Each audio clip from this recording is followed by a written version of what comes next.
Hello and Jai Masi. This is Reverend Sandra Joseph signing in. Welcome to the other 167 channel. Well, friends, we have been in Journey to the Manger with Joseph and the shepherds. And today, in our final episode, let us all travel with the wise man. So, for that, read Matthew chapter 2, verse 1 to 12. Now, in verse 1, we see that they came to Jerusalem from the east, asking, "Where is he who has been born the King of the Jews?" Now, the verse 1, it is not a question of anger, but here we see it is a question of curiosity which expresses the desire to see him. And in verse 2, it makes it very clear to us that whom the wise men wanted to worship. They said, "We want to worship him and not the star." My dear friends, it is so very important for us to note that you and I are called to worship the Creator, King Jesus, and not the created one, the star.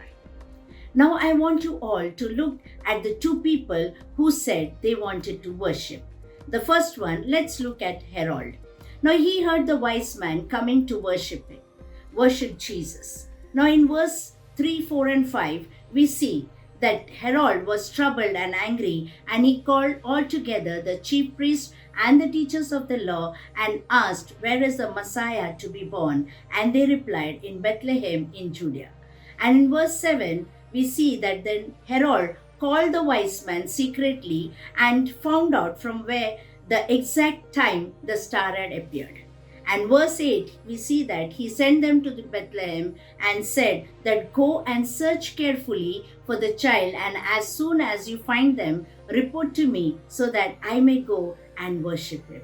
Oh my God, what a liar Herod is. Do you think he truly wanted to worship Lord Jesus? No, my dear friends, he actually wanted to kill King Jesus because he had a deceptive heart.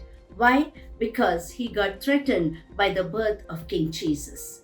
My friend, the one who gets threatened by Jesus are those who do not want to give their kingship or of their life to Jesus.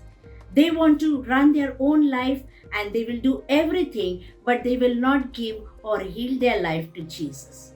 Now let us look at the second one, that is the wise man. They were not secretive, they were vocal about their search and worship. They said that we have seen the star and we want to worship him. Where is he, the King of the Jews?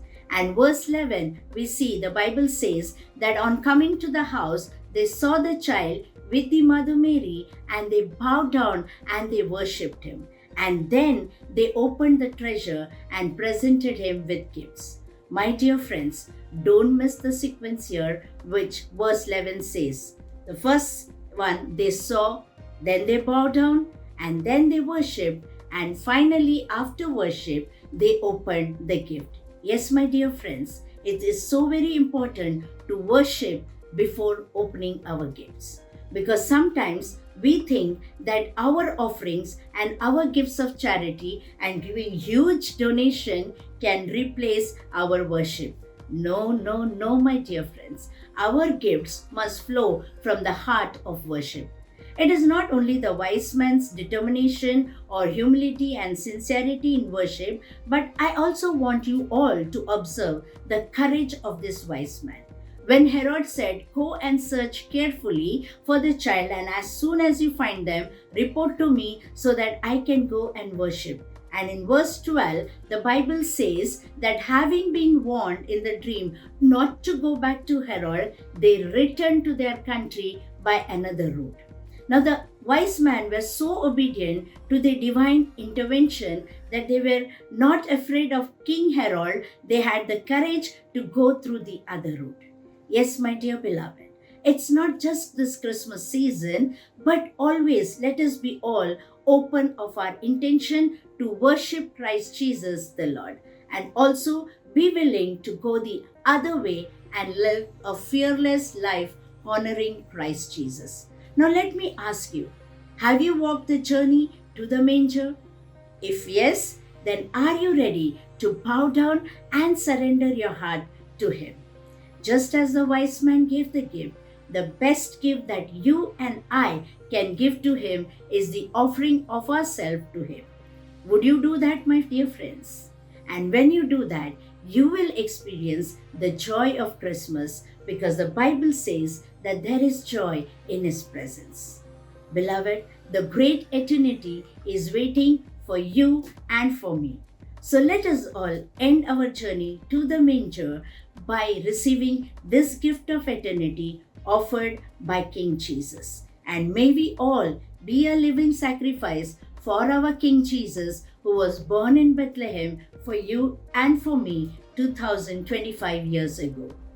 And now I pray that may each one of you have a Christ centered Christmas season. So, Merry Christmas to every one of you and a blessed New Year to each one of you. Amen. Blessings from above. Thank you so much. Jai Masih.